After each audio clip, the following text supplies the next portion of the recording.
On the battlefield, you might have seconds to react. But if the intel arrives even a few minutes late, your life becomes a question mark. March 2025. NATO's Allied Command Operations brought a new system fully online, the Maven Smart System, an AI built to read battlefield data in real time, spotting connections and helping commanders decide faster than a human alone ever could.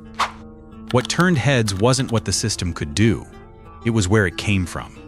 Not a European company. Palantir Technologies, American. Headquartered in the US, and that's where things get uncomfortable. For years, Europe has talked about one goal above almost everything else: digital sovereignty, owning its own data, controlling its own infrastructure. Yet in the one arena where dependence is most dangerous, the military, Europe is running on American code. Why? Here's the thing. NATO wasn't even the first. By the time Maven went live in 2025, Palantir had already been embedded in Europe for years. Police in the German states of Bavaria, Hesse, and North Rhine-Westphalia had used Gotham for years. After the 2015 Paris terror attacks, French domestic intelligence signed on too. The Netherlands had quietly used Palantir's technology in certain areas well before that, which changes the story completely. This was never really a question of whether Palantir is moving into Europe. It's a question of how long Europe has already depended on it. Scene 3. Europe pushes back. Not until 2026 did this finally break out of the back office and into public debate about Europe's future. One country after another started openly searching for a way out of the very company they'd quietly relied on for years. On the surface, it looks like a clean break. It leaves a much bigger question, though. If walking away is this easy, why did Europe need Palantir in the first place? What makes Palantir so hard to replace didn't start with artificial intelligence. It started with a problem America uncovered after September 11, 2001. The investigation that followed led to a surprising conclusion. America didn't have a shortage of information. The CIA had a piece. The FBI had a piece. The NSA had its own data too. Every agency saw a fragment of the picture. Nobody saw the whole picture. Collecting more data was never the problem. Connecting millions of scattered pieces? That's the gap Palantir showed up to fill. After selling PayPal to eBay, Peter Thiel realized the fraud detection tech he'd built could solve a much bigger problem: finding hidden networks buried in oceans of data. That was the original idea behind Palantir. He founded the company in 2003, alongside Alex Karp and Stephen Cohen. Their first investor wasn't a typical tech fund. It was In-Q-Tel, the venture arm of the CIA. The name comes from the all-seeing stones in The Lord of the Rings. And that's exactly the idea. Not creating more data. Creating the ability to see what's already hiding inside it. This is where Palantir's power starts to reach beyond the software itself. A system that can map every connection can, in theory, be turned on anyone, as long as it has access to their data. At first, Palantir was known strictly as a tool for intelligence and defense.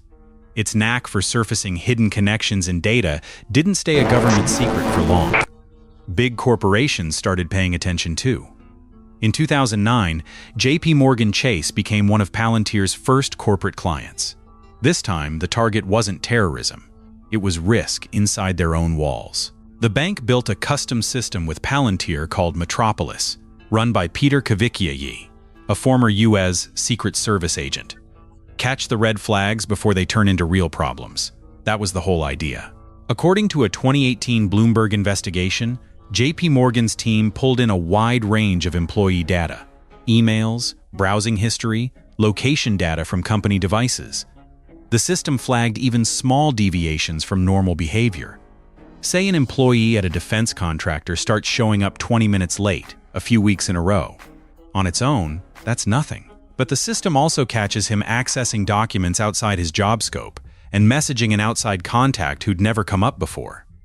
Each detail alone has a reasonable explanation. Traffic, a new project. Put together, they form a completely different pattern. A human analyst might need days to notice that. Palantir's system needs seconds, and the fallout is real. That employee could land under investigation, lose access, get watched more closely, even if he never did anything wrong. That capability didn't stay in the corporate world for long. It moved into something far more sensitive: immigration. In the US, Palantir built multiple systems for ICE. Falcon handles investigative analysis. ICM manages case files. As of 2025, ICE's contracts with Palantir since 2011 add up to more than $248 million. In 2019, data run through these systems fed into a raid across Mississippi, where over 680 people were detained at poultry processing plants in a single day. Palantir's own line has stayed consistent. Its systems only support criminal investigations conducted by ICE. They build the software. What happens with it belongs to the agency running it. Researchers and human rights groups see a messier line than that. In practice, the same data can feed a narrow criminal case and a sweeping raid alike. In Europe, this stopped being a purely technical debate a long time ago, especially in Germany. For many Germans, a system pulling data from multiple sources to build a profile on one person isn't some hypothetical future. It's a memory, one the country spent decades trying to move past. Germany might be the clearest example of this tension. Here, Palantir was never just a software company. It stirred up something older, a nation that lived through the Gestapo under the Nazis, then, decades later, watched the Stasi build one of the most sweeping citizen surveillance networks Europe has ever seen. So the idea of stitching data together to build a picture of a person carries a weight in German society that it simply doesn't carry elsewhere. And yet police in Bavaria, Hesse, and North Rhine-Westphalia rolled out Gotham anyway. The country most wary of state surveillance became one of the first in Europe to put Palantir's technology to work. France took a different path. After the 2015 Paris attacks, priorities shifted almost overnight. DGC, French Domestic Intelligence, brought Palantir on board. The logic, for supporters, is straightforward. A system that connects millions of data points faster than any human might catch a plot before it's too late. For a lot of people in France, the worry sits somewhere else entirely. Will data collected to fight terrorism stay limited to that, or slowly bleed into other uses once the technology's already wired into the system? It's a bit like installing a security camera outside your front door. At first, only the police can view the footage, and only during an active investigation. Over time, more agencies get access. The camera itself never changes. What changes is how many people are allowed to look through it. Users of the Eufy smart security camera lived that exact feeling in 2022. For real. One man logged into the app to check the camera in his daughter's room. The feed that loaded wasn't her room at all. It was a stranger's entire camera network, in another country. He could watch their live feed, flip their lights on and off, see their contact email. He logged out, logged back in. Nothing changed. The camera was still doing exactly what it was built to do: watch. The only difference was who else got to watch along with him, which creates a different kind of paradox. Europe has long worn the crown for strictest privacy protection on Earth. GDPR was born here, the global benchmark for how personal data gets collected, used, and protected. Here's the catch. GDPR doesn't decide which government buys whose software. A law can dictate how data must be handled. It doesn't decide which technology handles it.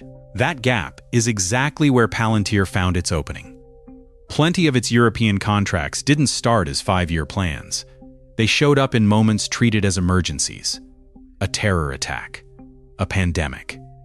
Meant to be temporary, every time. But once a whole system is running on it, ripping it back out becomes the hardest part of the job. This technology didn't stay confined to militaries and spy agencies. Over time, Palantir crept into surprisingly ordinary corners of daily life, nowhere more visibly than the UK. In 2020, with COVID-19 pushing British healthcare to a breaking point, the NHS needed to track millions of data points at once: hospital beds, equipment, oxygen supply, patient status. They turned to Palantir. The first contract was strictly emergency use, priced, symbolically, at £1 British. What started as a stopgap didn't stay one for long.